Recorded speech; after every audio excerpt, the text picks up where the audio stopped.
Today's location, Coventry. Where we at? The Loft. Does it taste nice? Let's find out.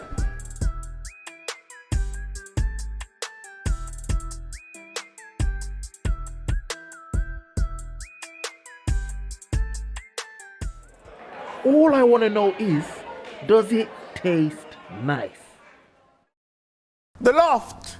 What an experience. Let's talk about menu choices and value for money. Because when we talk about menu choices, there's not many available. Because I mean, this is a one-page wonder. When we talk about the mains, you got about 4 mains there. You got about 5 starters. You got about 4 options for the desserts. The Loft roast on the Sunday dinner thing. You've got about 5 options there. And it's not really as expansive as I thought it would be.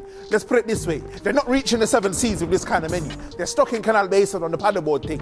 So I think you lot need to go back to the drawing board and add 2 or 3 more things to the menu. Make it more expansive, more visually appealing to the eyes. Because right now, it's a bit bland right now. It is what it is, isn't it? The menu's not as expansive as it could be, but in practical terms, it does the job. It does the job. So we ordered the Loft roast on a Sunday dinner thing, because it is Sunday today after all. That was the sirloin of beef.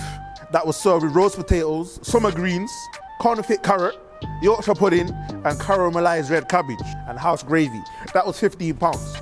And then we had a little side of a little pigs in blanket. That was £3.95. And then we had the chocolate fudge brownie. That was £6.75. Then we had the peach and passion fruit mojito. That was £8.95. All in all, we're looking at a goodness gracious £34.65. When we talk about value for money, this was a quite irregular area of the business because I don't really think value for money was really there. I mean, the main Sunday dinner itself, the sirloin of beef, £15 is quite an expensive, I think it's borderline overpriced. When we talk about the pigs and blankets, you get 4 pigs and 4 blankets, yeah? That's £3.95. Unless these are heated blankets from August, it's not worth the money, my brother. It's quite high. And obviously the sirloin of beef, you get 2 cuts of beef, and that's £15. That's high, my brother. Higher than Everest, higher than the Taj Mahal building, them. High. When we talk about the brownie, this really stood out for me because this was £6.75 and it was smaller than my small toe. But it wasn't really as big as I thought it was going to be. You get 1 scoop of ice cream, you get 3 raspberries, and you get 1 little sliver of a chocolate brownie. You eat for £6.75. It's daylight robbery, my brother. You lot have robbed me without even touching me. So many choices and value for money. I'm giving you lot 7 out of 10. Because look, you guys need to either up the quantity of the food and keep the prices the same, or reduce the prices to match the quantity of food. Because at this very moment in time, the amount of food that's coming out for the money spent doesn't meet my expectations. So it's a mad thing right now. 7 out of 10. It's not a bad score still. It's not a bad score.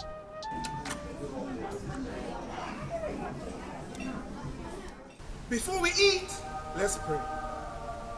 In the book of Fine Dining, chapter 10, verse 9. God asked Freddie Francis, does it taste nice? Freddie Francis said, let's hit the belly and find out. Okay, sir, it's dinner time.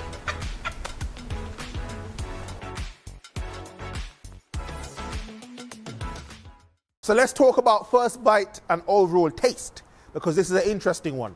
When I analyze the roast dinner now, the main attraction, which should have been the beef and let's say the roast potatoes, were outshone, they were outplayed by the supplementary components of the dish, which were the vegetables and even, let's say, the gravy and the Yorkshire pudding. That means the meat isn't really up to par if the vegetables are outshining the meat. And I'll explain why I say this. Because when we talk about the cabbage now, that caramelized cabbage, you get a nice little sweet aftertaste from each chew. And obviously, because they're cooked so delicately well, you get that nice little crunch, but it's maintaining that soft moisture. And then when we compare that now to the meat itself, which should be the main attraction, it wasn't, unfortunately. The meat itself was a bit dead. I mean, it was a bit chewy. It wasn't as soft as it could be. The actual flavors on the meat, I don't think there was really any there. That beef there tasted like the thing that mum used to cut up on a Friday to give to you on a Sunday. That's what it tasted like. So it wasn't really as amazing as I thought it could be. But on the positive side, the things that weren't meant to really outshine the plate did. The gravy itself was really nice. You get that nice little infusion of the usual gravy scent with the salt that comes with it, and then obviously you get the nice little aftertaste of the crunch from the Yorkshire pudding. Yorkshire pudding maintained its crunch well, but it also maintained its moisture because obviously the gravy seeped into the Yorkshire pudding as well. So I like that little two-dimensional kind of vortex that you greeted with there. The McCarthy's licked mine over, man. The seasonal veg was also very nice. I could taste hints of onion in there, which I weren't really expecting in seasonal veg of that nature. So that caught me off guard. That was really nice as well. And yeah, as a whole, the vegetables and all the side pieces were very good. When we talk about the dessert, the brownie, this was an interesting one. From the first bite, I was greeted by honeycomb pieces. That was a nice little effect, nice little added touch there. When we talk about the brownie itself, it tasted like normal brownies, to be honest. I mean, if you go Aldi and buy the specially selected, it's on par with what the Loft are dealing with. So the brownie itself wasn't amazing, but it was okay, it done the job. I do like the outer crust, the outer crunch that you get from the brownie. I don't know if they baked it or what they've done with it, but that kind of texture on the top of the brownie when you first break into it and take the initial bite, that was nice, and obviously that's supplemented by the honeycomb pieces that add to the texture of the taste bud journey. So that was really good as well. And when we talk about the ice cream that supplemented and complemented this brownie, I think it was a salted caramel ice cream, and it was okay, it was okay. The ice cream itself was smooth, it had a nice little sweet aftertaste. It wasn't that sweet that it hurt your teeth, and I think it supplemented and complemented the brownie itself. So the balance as a whole between the two elements, it was good, it was good. But yeah, as a whole, the chocolate brownie, it was standard, it was standard. I think you could go to the supermarket and buy a chocolate brownie of similar stature, like Margaret Thatcher, you get me? So I'm like my alliteration, you then. So first bite and overall taste, I'm giving you guys 7.5 out of 10. Because look, the meat was dead, and as a whole, all the other elements of the food were kind of generic. There wasn't really anything that stood out on an amazing level. It was just all standardized. So 7.5 out of 10, it's a respectable score. So cleanliness and customer service. Let's talk about customer service first, because the waiters themselves and the staff in general are very friendly people. They make sure that your life goals are attained and achieved.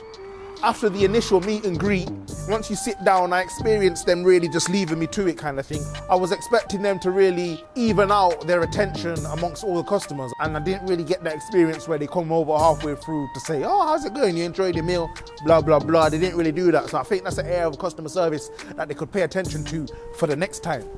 When we talk about cleanliness now, at the time of filming, it was a very busy period for the kitchen and for the restaurant as a whole. When we talk about the cleanliness, I think they were beginning to get a bit sloppy, because I could see, like, underneath the table there was cauliflower and cheese half cooked. I don't know if it was half cooked or full cooked or quarter cooked, but there was cauliflower and cheese under the table. It was a mad thing. You lot were getting sloppy, and you need to reel that back in before it becomes a madness. You get me? Obviously there was another bit of food under the table as well. That was really mad for me, because obviously, you know, when you're walking and you kick off the dust off your shoes, that's jumping straight onto man's cauliflower and cheese. Do I want a sand grains on my cauliflower and cheese? Is that meant to add to the taste? No. So you lot fix up that for next time. But yeah, as a whole, the cleanliness, I think it was on the verge of the decline when I arrived, didn't it? So cleanliness and customer service, I'm giving you guys 7.5 out of 10. Because look, I think the customer service could have been a bit more diverse, a bit more spread amongst the genome population.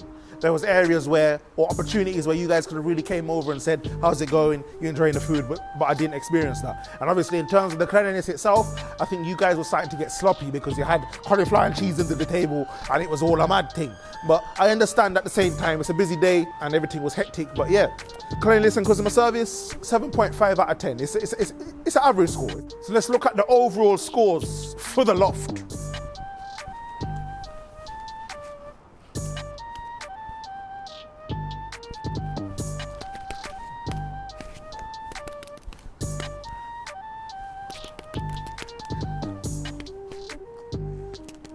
So boom, out of a possible 30 marks, the Loft have scored 22 out of 30.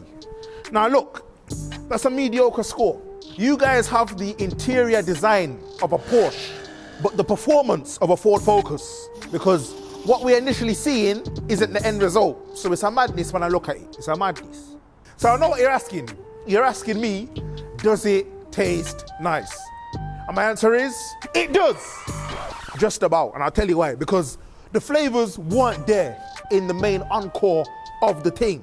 but the side supplementary things such as the cabbage and the vegetables contain flavour and they're better than the main attraction. So as a whole, it does taste nice. The decor is a very beautiful place. It has the interior of a Ferrari, but obviously the delivery and taste of a Ford Focus or a little Hyundai, a little i20 and that mad thing. But I think if you're not picky about how much you spend, you'll be okay with the prices. But yeah, as a whole, it's a decent experience. One in a lifetime, because I don't think I'll really go back, but yeah. I want you to head to the Loft, Coventry, and try it out for yourself, yeah? Because it's a mad thing.